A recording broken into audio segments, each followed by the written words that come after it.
The fluorescent hallway lights flickered softly above him as Daniel walked toward his mother's hospital room, a coffee in one hand and a knot of worry twisting in his chest. It was barely 6 a.m., the sun still an hour away from breaking over the city skyline. He hadn't planned on coming in this early, but something, a strange tug in his gut, urged him to check on her. His mother, Elena, had always been strong, but this time, after the fall and the surgery, she looked so fragile. He just needed to see her, even if it meant sacrificing sleep. As he turned the corner, he froze. Through the thin glass window of her hospital room, he saw something that made his heart drop. His wife, Megan, the woman he trusted more than anyone, was leaning over his mother with a look on her face he had never seen before. A look that wasn't gentle, wasn't patient, wasn't kind. It was something else entirely. And suddenly, everything Daniel believed about the two women he loved most in the world felt like it was collapsing. Before we dive deeper into this emotional story, make sure you like, subscribe, and comment to support our channel, True Story Tales. Your support helps us bring you more inspiring real-life stories that touch the heart and remind us of the goodness in the world. Daniel stood frozen for a moment, the coffee cup trembling in his hand. His mother looked awake but frightened, her frail fingers gripping the blanket. Megan's voice, though muffled, sounded sharp, nothing like her usual sweet tone. Daniel pushed open the door gently, trying not to alarm either of them. "Oh, you're early," Megan said, startled. Her voice returned instantly to its warm, practiced smoothness, but the quick flash of irritation in her eyes told Daniel he hadn't imagined anything. His mother looked at him with relief, as if he'd just pulled her from icy water. "Mama, how are you feeling?" he asked, walking toward her bedside. Her lips trembled.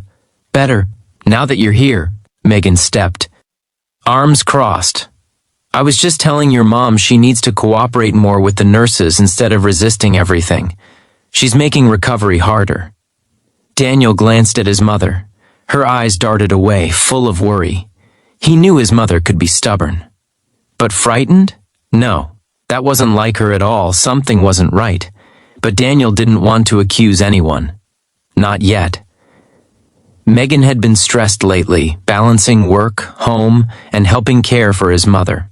He tried to convince himself that maybe he'd just walked in at the wrong moment. Maybe. Still, the uneasy feeling didn't leave him. That afternoon, while Megan left to grab lunch, Elena whispered to Daniel, "Danny, I don't think she likes me." Daniel's heart tightened. "Mom, don't say that. Megan cares about you." Elena shook her head gently. "She snaps at me when you're gone. She rushes me. She moved my walker out of reach this morning and told me to stop being dramatic. I almost fell again." Daniel felt his stomach twist into a hard knot. His mother wasn't the type to exaggerate. She wasn't a woman who used guilt or manipulation. She had worked double shifts, raised him alone, and still managed to be soft, kind, and patient. If she said something was happening, it probably was. Still, he didn't want to believe Megan would hurt her. Megan had always been loving toward him, supportive and kind, or at least he thought so. "Mom," he said softly, "I'll stay with you tonight. I won't leave you alone." Elena nodded, and a tear slid quietly down her cheek. When Megan returned, she seemed annoyed to see Daniel still there. "You're staying overnight again?" she asked, her smile forced. "Yes," Daniel said simply. She let out a breath. "Danny, you haven't slept properly in days. Your mom is fine. You don't need to keep hovering." He looked her in the eyes. "I want to." For the first time, he saw something darker flicker across her expression before she quickly masked it.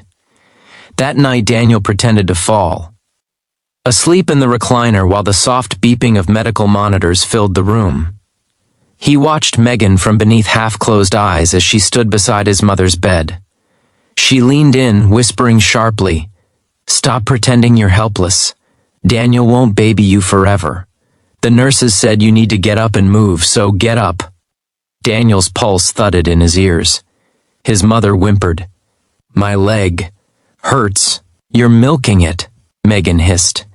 "If you just tried, you wouldn't need all this attention." That was it. Daniel sat up abruptly. Enough. Megan jerked around, startled. Her face paled. "Danny, leave the room," he said firmly. She stared at him in shock, but when she tried to speak again, he silently pointed toward the door. She left, slamming it behind her. Daniel moved to his mother's side. She was trembling. "Mom, I'm so sorry," he whispered, holding her hand. "I should have listened sooner." She shook her head. "You're here now. That's what matters." The next morning, Daniel confronted Megan outside the hospital. She came with a mixture of guilt, anger, and defensiveness swirling across her face. "I didn't do anything wrong," she said quickly. "Your mom is exhausting, Daniel. She needs so much. She expects so much. I was just trying to motivate her." "That's not motivation," Daniel said calmly. "That's cruelty." She scoffed. "So now I'm cruel? Because I don't have unlimited patience for someone who criticizes everything I do?" Daniel rubbed his forehead. "She's recovering from surgery. She's scared. She needs kindness. That's the bare minimum." Megan stood silent for a moment. Then she broke. Tears welled up in her eyes. "I've been overwhelmed. I didn't know how to handle it. I've been taking everything out on her because I felt alone.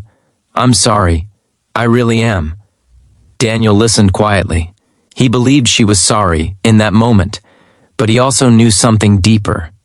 Kindness shouldn't disappear the moment things get difficult. Kindness doesn't vanish when people aren't.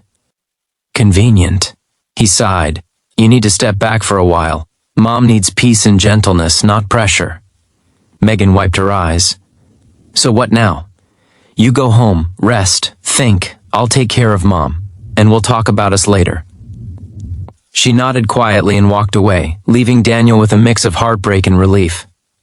Over the next week, Daniel stayed with Elena day and night. He fed her, helped her sit up, gently encouraged her through physical therapy, and to everyone's surprise, even his own, her recovery improved fast.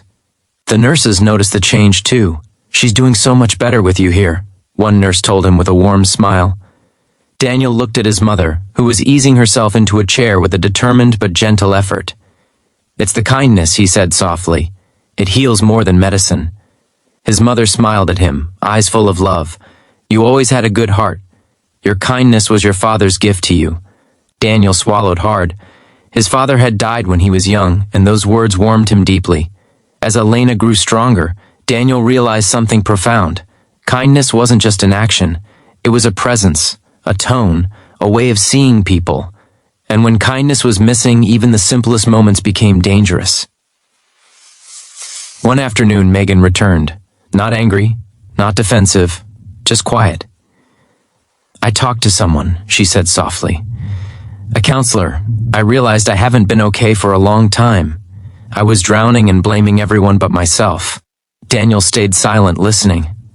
"I want to change," she continued. "I want to be better. For you and for her, if you'll let me." Daniel didn't give her a quick answer.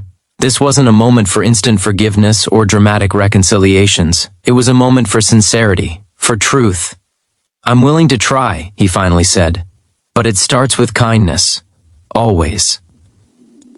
Megan nodded, wiping a tear. "I understand." She walked into Elena's room, this time with cautious steps and a gentleness Daniel had never seen before. She apologized, with trembling honesty.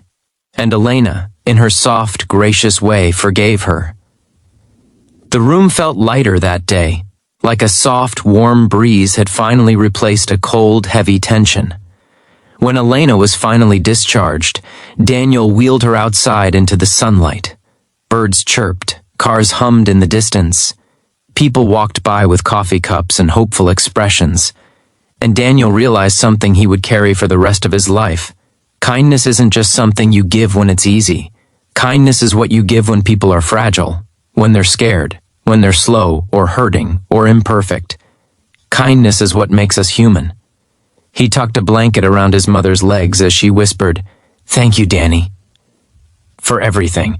He kissed her forehead. "Thank you, Mom. You taught me how."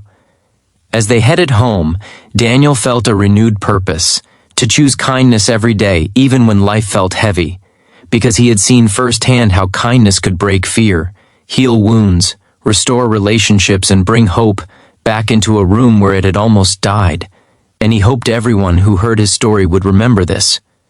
When kindness is present, love grows, healing grows, people grow, and the world becomes softer, brighter, and more beautiful, one gentle act at a time. Thank you for watching. If this story touched your heart, don't forget to like, comment, and subscribe to True Story Tales. Let's keep spreading kindness, one story at a time.